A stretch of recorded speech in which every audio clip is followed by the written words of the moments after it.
Before we dive in, let us know in the comments where in the world you're watching from. We love seeing how far these stories travel. The December air was sharp and heavy that night, each breath forming a cloud that vanished into the darkness. Michael Turner tightened the scarf around his neck as he stepped out of his apartment building. It was Christmas Eve, just minutes before midnight, and the city streets were quieter than usual. Most people were home, tucked in with family, warm meals, and laughter. For Michael, though, holidays were just another reminder of what he'd lost. He was on his way to the night shift at a warehouse security job, a routine that kept him busy, kept his mind from wandering to memories he'd tried for years to bury. But as he approached his car, parked near the dumpsters behind the building, something caught his attention. A shadow moved, a small, hunched figure digging carefully through bags of trash. At first, Michael thought it might be a stray cat or raccoon, but then he saw the tiny hands. A child. His heart skipped. The little figure, bundled in an oversized coat, was pulling out scraps of food, examining each piece before tucking some into a plastic bag. She worked with the quiet precision of someone who had done this before. Michael took a step closer. The crunch of snow beneath his boot made her flinch. She froze, her shoulders stiff, clutching a bruised apple, as if it were gold. "Hey," Michael said softly, raising his hands to show he meant no harm. "It's okay. I'm not going to hurt you." The girl turned, wide eyes flashing with fear. She looked about 7, maybe 8. Her cheeks were hollow, her lips cracked from the cold. Wisps of tangled hair framed a face far too young to carry such weariness. "What's your name?" Michael asked, gently. For a long moment, she didn't answer. Then, barely a whisper, "Lila!" "Lila," Michael repeated. "That's beautiful. I'm Michael." He crouched, so they were eye level. "Are you hungry?" Her fingers tightened around the apple. She gave a tiny nod. Michael's chest ached. No child should be scouring dumpsters for food, especially not tonight. Of all nights. "Where's your family, Lila?" he asked quietly. Her eyes flickered with pain. I don't have one anymore." Michael felt the words slam into him like a freight train.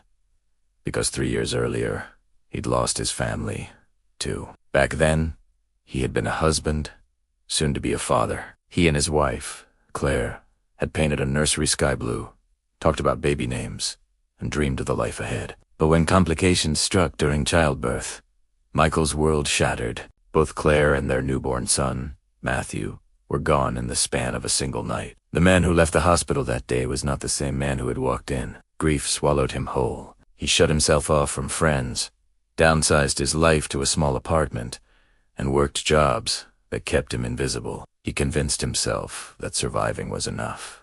Living wasn't necessary.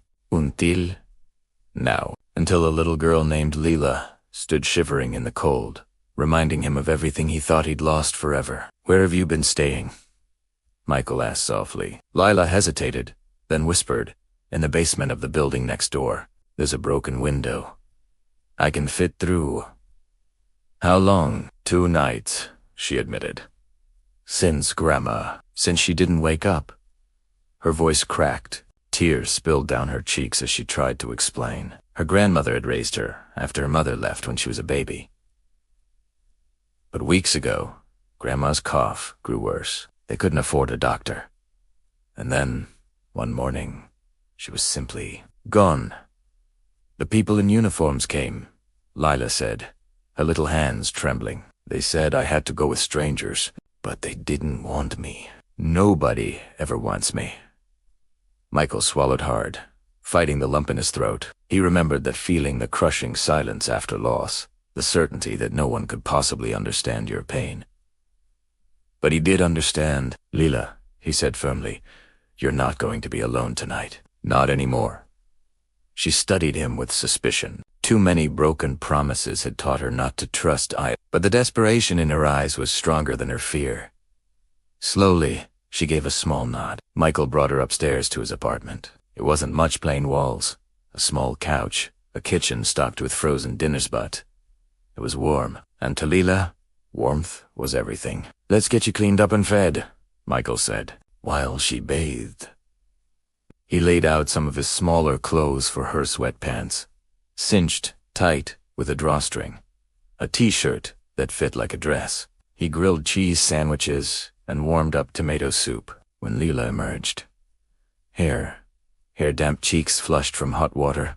She looked less like a ghost and more like the child she was meant to be. She sat at the table, nibbling cautiously. "There's more," Michael encouraged. "Eat as much as you like." Her eyes widened. Really. For the first time that night, a tiny spark of hope flickered across her face.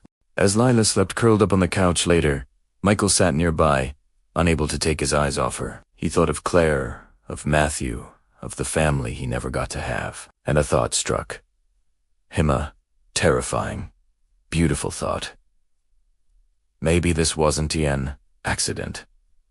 Maybe he was meant to find her. That night, Michael made calls. He reached out to Child Services, explained the situation, asked about emergency guardianship. He contacted an old friend who was a lawyer. For the first time in 3 years, he asked for help, because he knew one thing for certain.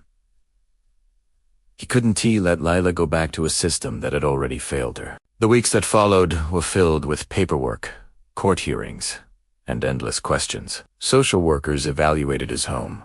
Psychologists evaluated his mental state. Michael attended parenting classes, sat through therapy sessions, and faced the ghosts of his own grief. But through it all, Lila stayed with him under temporary placement. And in those days, both of them began to heal. It wasn't easy. Lila often woke screaming from nightmares. Sometimes she hid food under her pillow. Other times she withdrew, convinced Michael would abandon her. But Michael stayed, patiently, quietly. He proved through his actions that he wasn't going anywhere.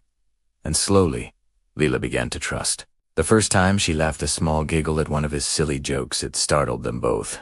The first time she proudly showed him an A on her homework. His chest swelled with a pride he thought he'd never feel again. And the day she shyly called him Dad, he excused himself to the bathroom, tears spilling down his face. 6 months later, they sat side by side in a family courtroom. Leela wore a purple dress Michael had bought for the occasion. She clutched his hand tightly. "Are you nervous?" she whispered. "A little," Michael admitted. "How about you, I think?" She paused, thoughtfully. "I think I'm excited, nervous. Like opening a present you really, really want." Michael smiled. "What are you hoping for?" Her voice was soft, but sure. "For you to be my dad. Forever." When their case was called, they stepped forward. The judge reviewed the reports. How Michael had transformed his life. How Leela had blossomed under his care. Then she asked if Lila wanted to say anything. The little girl stood, her voice steady. "Your Honor, he's my dad already. He makes me safe. He keeps his promises. He braids my hair even if it's messy. He stayed when nobody else did. I don't need another family. I just need him." The courtroom fell silent. The judge smiled gently, then it settled. "Michael Turner, I grant your petition. You are now the legal father of Leela Turner." Michael's knees nearly buckled as relief washed over him. He looked down at Lila, who was grinning through tears. "We did it," she whispered. "We did," he said, pulling her into a hug that felt like the beginning of everything. That evening, they celebrated with takeout Chinese food, their new little tradition. Lila handed him a drawing from art therapy. 2 people holding hands in front of a house, the words "my family" written across the top. "This is us," she said shyly. "Is it okay?" Michael's throat tightened. "It's perfect." He hung it on the fridge, knowing it would never come down. Michael once believed fate had abandoned him, that his story had ended the day he lost Claire and Matthew. But sitting in their cozy apartment, listening to Lila hum as she played with crayons, he realized something profound. Sometimes family isn't the one you're born into. It's the one you choose. And sometimes, when you think you're rescuing someone else, they're actually rescuing you. That Christmas Eve, a grieving father and a hungry little girl found each other in the coldest of nights, and together, they built something stronger than loss.